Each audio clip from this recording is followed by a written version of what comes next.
যে আপনার পতন হয়েছে 2 মাস এর ভিতরে লুটপাট মনে করেন শুরু হয়ে গেছে। ভাই কোথায় যাবেন আপনি?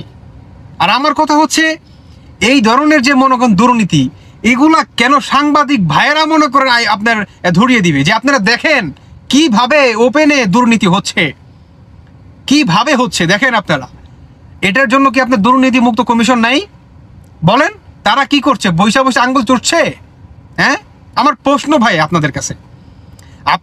আমরা তো বারবার খালি বলতাম যে শেখ হাসিনা হচ্ছে লুটপাট, আওয়ামী লীগ হচ্ছে লুটপাট করছে, অমুক করছে তুমুক করছে। আরে ভাই দেশের বয়স তো মাত্র 2 মাস, এখন কেন লুটপাট হচ্ছে বলেন? আমার প্রশ্ন আপনাদের কাছে। হ্যাঁ দেখেন, একটা কথা ফার্দার আজকের পর থেকে কেউ উচ্চারণ করবেন না, সেটা হচ্ছে দেশ স্বাধীন করছে। এই কথাটা কখনোই বলবেন না। দেশ স্বাধীন করেন নাই।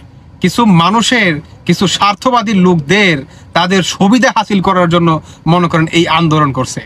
তারা প্রকৃতভাবে দেশকে ভালোবাসে না। যদি আজকে প্রকৃতভাবে দেশকে ভালোই বাসতো তাহলে দেশটা এই পর্যায়ে আসতো না। শেখ হাসিনা কিন্তু একটা কথা বলছিল যে এই আন্দোলনকারীদের ভিতরে এমন কিছু মানুষ আছে যারা আসলে প্রকৃত দেশকে ভালোবাসে না। তারা চায় আমাকে কিভাবে সরিয়ে তারা আমার জায়গায় বসবে এবং কিভাবে তারা মনে করেন কোটি কোটি টাকা মনে করেন লুটপাট করবে। তার প্রমাণ দেখেন, সরকারের বয়স মাত্র 2 মাস। একটা কথা আছে না, আজ বুঝবি না বুঝবি কাইল, গোয়া থাপড়ে পারবি গাই। তো বর্তমান হয়েছে মনে করেন আমাদের এই একই অবস্থা। দেখতে থাকুন না সামনে আরো কি হয়। তো আসলে ভাই বুকটা ভাইঙ্গা চুরমার, বুঝছেন? ভাবছিলাম যে ডক্টর মোহাম্মদ ইউনূস আইছে, আসলে তার তো কোনো দোষ নাই, বা তার পিছনে যারা আছে তারা ভাই হচ্ছে রাঘব ভুয়া। তাদের কারণে দেশের আজকে এই অবস্থা, বা এই সাধারণ মানুষের আজকে এই অবস্থা। বুঝতে পারছেন? আসলে অনেক কষ্ট ভাই বুকটার ভিতরে। ভাবছিলাম যে ডক্টর মোহাম্মদ ইউনূস আসলে আসলে তার তো বই বিশ্বে অনেক সুনাম, বা তার জীবনে আসলে টাকা পয়সার কোনো ক্রাইসিস নাই, বা তিনি জীবনে অনেক অর্জন করছে। শেষ বয়সে আইসা তিনি আজ বাদে কাল যাবে মইরা, তার বয়স 80-র উপরে, তিনি আর কি লুটপাট করবেন? না যাও, দেশটা ফাইনালি ভালো একটা পর্যায়ে যাবে। কিন্তু কি করলেন বলেন? একেবারে ভাই মাটির সাথে মিশাই দিলেন। সত্যি কথা, মাটির সাথে মিশাই দিলেন। এই সমন্বয়কদের কথা বলি ভাই, যাতা অবস্থা। শুধু এটাই না, আমাদের বাংলাদেশে ইলিশ নিয়ে কিন্তু অনেক বড় একটা আপনার সিন্ডিকেট ছিল।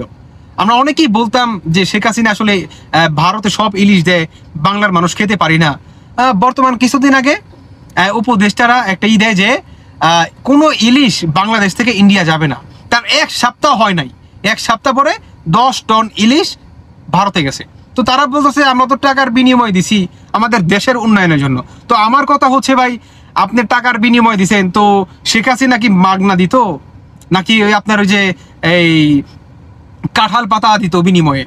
হ্যাঁ, বিনিময়ে কি মোদি কাঁঠাল পাতা দিত? না, টাকাই তো দিত।